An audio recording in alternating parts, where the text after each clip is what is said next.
Rough start to J.J. McCarthy's career. Among 35 quarterbacks with 5 starts this season, he ranks last in total QBR, completion percentage, touchdown to interception ratio, sack percentage, and they're going to face the Seahawks coming up. I do want to say, Kevin O'Connell announced today that McCarthy has entered the concussion protocol. Undrafted rookie Max Brosner is listed as QB2 on the depth chart. So we'll see what happens In there. honor of Charles Barkley and the new crew being here, I have no idea who Brosner is. Yeah, well, you know what? Who he played Actually, I'm not even going to pretend. Who he played like for? I know either. Mina, do you? This came up a couple of weeks ago. We know he wasn't drafted. Mina, Minnesota. Mina knows. Okay, so he's a local guy. Well, Mina knows everything. Good. He'd be I out wasn't home. grinding his tape, I'm not gonna lie. All right, I'm looking forward to it. Okay, so there you go. Swago. Yes. Much of this is J.J. McCarthy's fault. This particular game, obviously, look, young quarterback, not a lot of stars, been injured, which is unfortunate about now being in concussion protocol. He's never had a consistent string of games, but the inaccuracy is obviously something that stood off the page, but a lot of this has to be on this offensive line, man. Like, I get it, and I understand who these rushers are from Green Bay, but his bad day was made worse by names like Micah Parsons and Rashawn Gary, the internal pressure as well with this offensive line. It's just the worst mixture that you can have. A young quarterback that's indecisive, not confident on pushing the ball down the field, not really feeling comfortable about making quick decisions to get the ball out of his hands, and an offensive line that was losing one-on-ones at a very alarming rate. Like, I get it. Powell on J.J. McCarthy, he's not good enough. This particular game, when I was watching this film, what stood out to me was how many guys up front were getting beat immediately. So I just a lot of issues right now with the Minnesota Vikings. The guy who said he has to rewire his brain. Listen, at this point. Yeah, it's hard to rewire why them live bullets flying. I'll tell you that. Yeah, the whole offensive operation struggled. Marcus is right, and I think it was exacerbated by things that Jeff Hafley did on defense. Watching it back, there were moments where you could see JJ holding on to the football a tick longer because they would rotate coverage and he wasn't quite sure what he was seeing. And then some of the games they were running up front. That thing they do where they line up Parsons behind the nose tackle, they did it twice.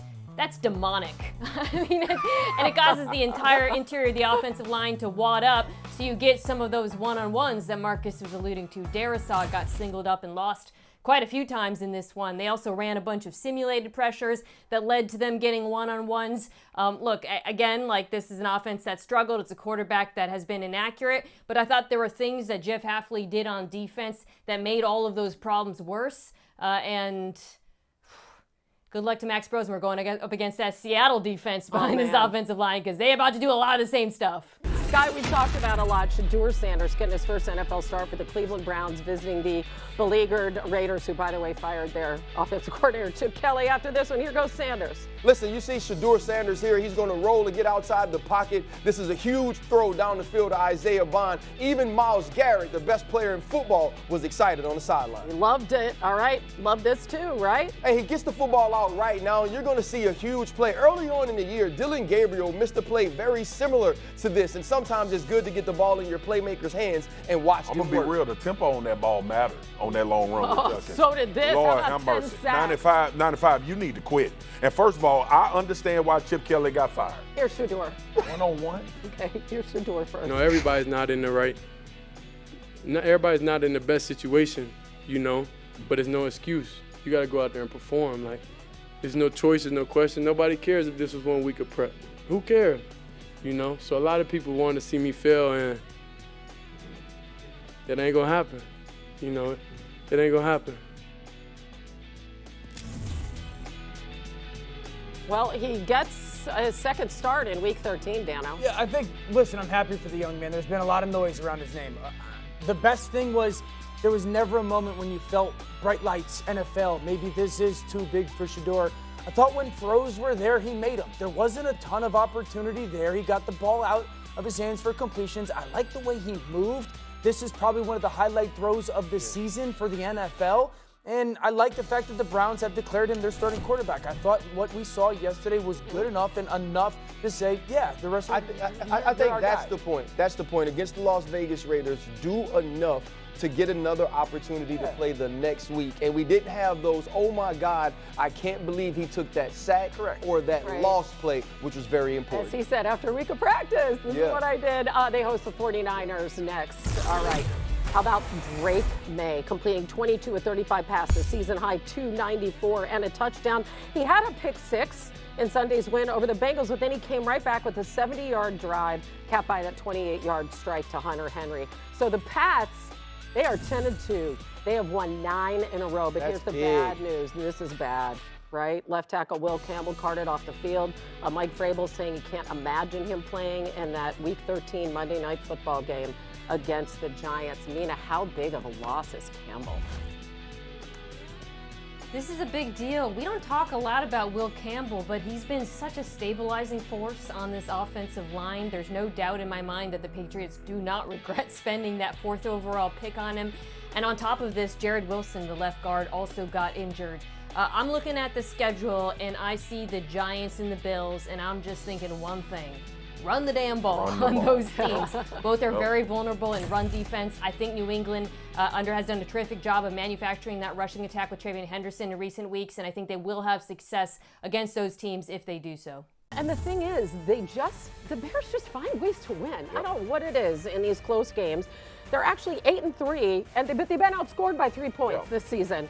They're the 3rd team in NFL history to have 8 wins and a negative point differential through 11 games of a season. Dan and RC, how are they getting it done when they need it the most? Yeah, I have a question. When I watched this game, I don't feel like Caleb is being protected by Ben Johnson. No, absolutely. The playbook is open. And my thought is, they're going to make you prepare defensively for as much as anybody. The full gamut for Ben Johnson is available. If you want to go run game, they can go run game. And we've talked about their split flow run game with their multiple tight ends. Then you're going to get a little sell it play action where they're just going to get that second level to commit up. Down in the red zone, we'll go empty. And we're just going to create timing concepts with DJ Moore to win one-on-one. They put a fullback or a 350-pound man at fullback yesterday, yards after the catch, wide receiver screens, double reverses. They are making defenses be ready for so many different looks. I love that point because early on in the offseason, Ben Johnson said he threw everything at Caleb, and they were going to start to kind of peel the onion back as the season approached. And now we're seeing that open up. The thing I always wondered was, how will they marry all the stuff we saw with Jared Goff work from the under center perspective in Detroit with what Caleb does well, which is the shotgun? And I felt like yesterday, after the sack fumble that turned into a touchdown for Pittsburgh, we saw the full gamut of what Ben loves to do and Caleb. And I think it's the understanding of they got a lot of different players to get the football to. So there's, from a defensive perspective, I'd imagine you can't really key on one person or the other. And then now listen, there's an occasional miss from Caleb still there and there, but Caleb's last month is a heater right now. And he's valuing the football. They're being efficient on offense. I don't think they have a glaring weakness. And the thing I love about Caleb as opposed to J.J. McCarthy, the things we saw from a talent perspective in college, we're starting to see those in game, and he's minimizing some of the mistakes. And I also love the Monangai Swift pairing. It's giving you a little bit of Sonic and Knuckles from Detroit as well. God, I would love to have Thanksgiving dinner at your house. It's absolutely phenomenal. He smokes like 18 chickens, though. He smokes his mac and cheese. He put me on. He taught me how to do it. I'll be on that green egg at the crib. All right, let's get ready for a Slim little right now. appetizer. Wait till I get back. He said, I'm on Sunday. I'm going to holler at my guy, Elijah You look Clark. good. You've been working hard. My dude, Elijah Clark. Listen, man, I know this play has been talked about ad nauseum. Bust That was a segment brought to you for one guy to get it. But this happened twice. He got his ass busted and then went and bust some ass. This is what I'm talking about, big fella. This is the way to keep playing. Football. Dan, I've heard you say it 1,000 times. Show your kid this play. Don't show your kid the first 3 seconds of this play. Show him the last part. No, I'm just playing. This was phenomenal. Bust That up happened twice in one play. How about this? body. I'm going the same exact play. A Okay. different player. Trent Sieg, the long snapper. Long snapper. How many times has this long snapper been following a play and tracking a play and never been even a part of it? He was in the right place at the right time get the because, ball. like Elijah, he's running hard. He's finishing the play. You want to talk about effort? How about the long snapper, Trent Sieg? I love it, Shrey. Both love of these that. guys, awesome hustle. I love it.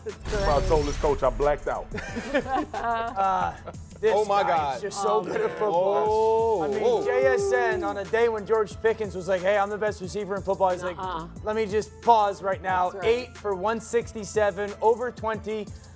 The defense knows, hey, the quarterback's going to throw it to this guy all the time down the field, yet you cannot cover him. His season right now is special. Maybe 2,000 yards. Yeah, I'm going to go with Emmanuel Forbes. And Mina Kimes and I talk about him a lot. He was jettisoned from Washington. They thought he couldn't play. He was a guy that couldn't gain weight. A.J. Brown was like his big brother. And last night he had 5 pass defense and also came down with an interception. And he's been playing well the entire season. At the beginning of the season, they were in a rotation. Now he's become a true number 1 for the Los Angeles Rams. Boy, that's a great story, by the way.